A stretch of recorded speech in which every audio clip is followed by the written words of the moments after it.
Why does scrolling on your phone for an hour feel like rest, but then leave you even more tired?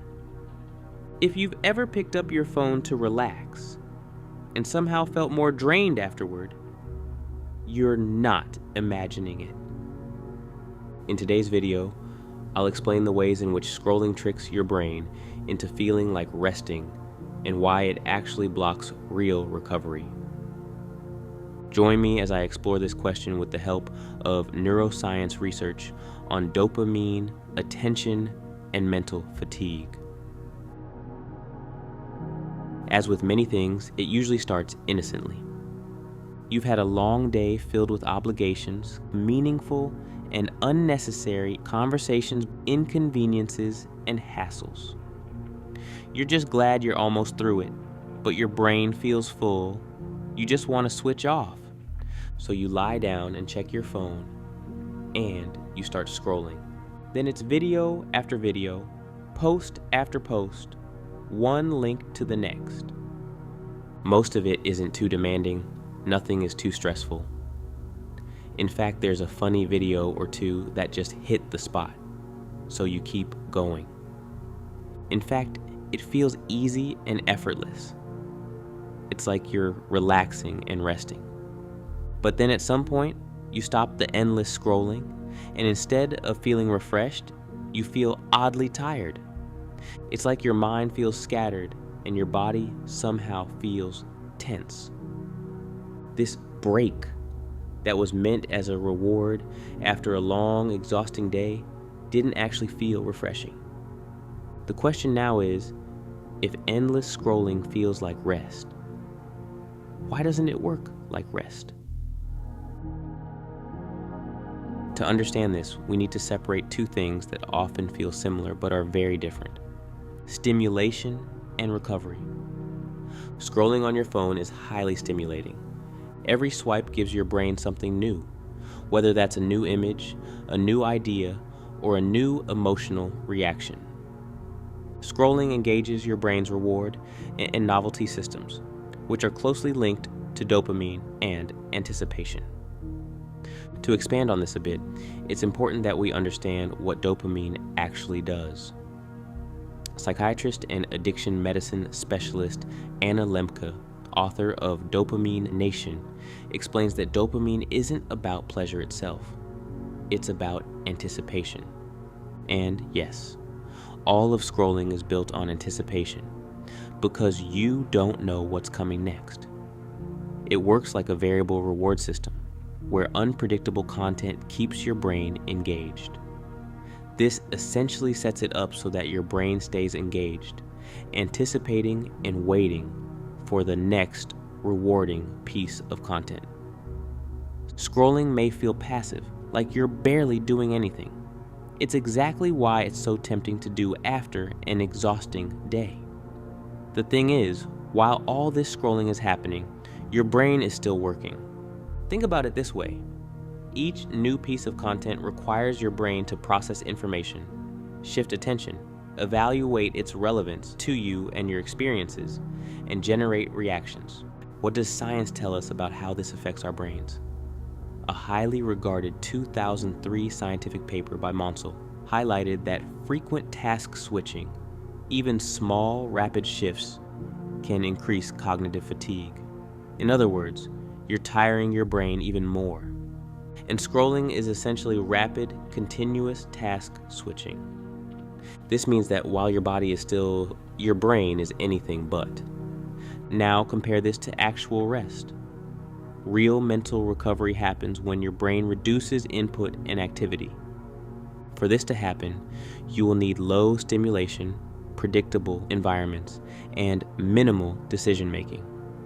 This allows systems in your brain like the default mode network to operate in a restorative way, a situation which supports memory consolidation and emotional processing, allowing for a truly restful state.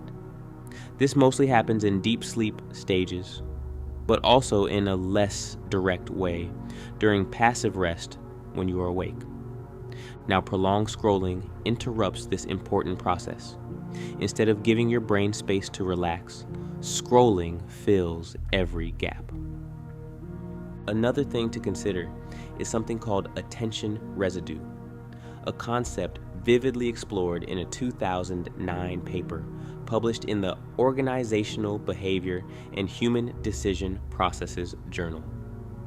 Attention residue occurs when you rapidly switch between different pieces of information, and part of your attention stays stuck on the previous thing. Over time, this creates a kind of mental clutter. So even after you stop scrolling, your mind doesn't feel clear. It feels fragmented. More and more, science is catching up and being able to explain this thoroughly widespread phenomena and the specific ways it affects our quality of life. What we now understand is this: scrolling mimics rest without actually providing it. What feels like a low-effort activity you can indulge in whenever you're exhausted actually provides you with constant stimulation that taxes your brain right when it needs to restore itself. That said, no one is going to say that scrolling is 100% bad for you, and it's unrealistic to expect that everyone should just stop doing it. For most of us, the goal isn't to eliminate scrolling completely. It's to understand what your brain actually needs so you can give it the right kind of rest. Here are some ways to correct your bad scrolling habits. One thing you can do is to redefine what rest actually means.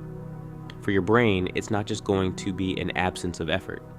For your brain to achieve a state of rest, it requires the absence of excess stimulation. Quite simply, if your brain is constantly taking in new input, it's not recovering.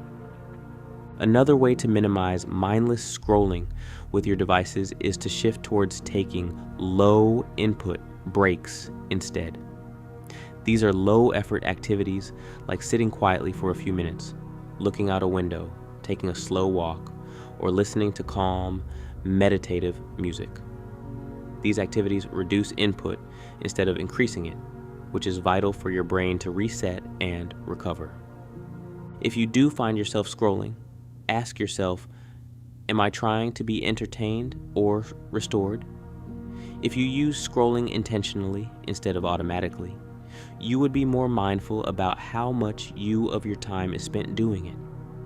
Remind yourself that if restoration is what you need, scrolling is not going to give you that. One other thing you can do is to create a buffer between stimulation and rest.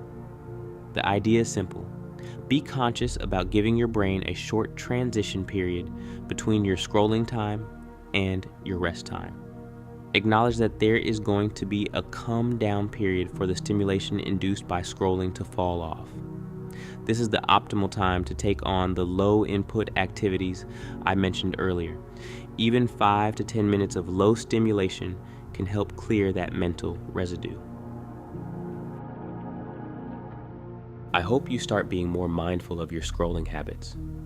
Recognize when it leaves you feeling strangely tired and know that it's because your brain has been constantly receiving stimulation, which, as we have discovered, is not a good thing if you are trying to rest. Real rest is a lot simpler than we often think. It's less input, less noise, and less stimulation. Once you give your brain that space, you allow it to recover on its own. So the next time you feel the urge to scroll to relax, you can pause and choose something that truly lets your mind settle. If this helped you see your habits a little more clearly, consider liking the video. It helps more people discover calm science. And if you enjoy calm, science-based insights like this, subscribe for more. I'd also love to hear from you. What actually helps you feel rested? And if you want to keep learning, check out the next video on your screen. Until then, give your mind a little space.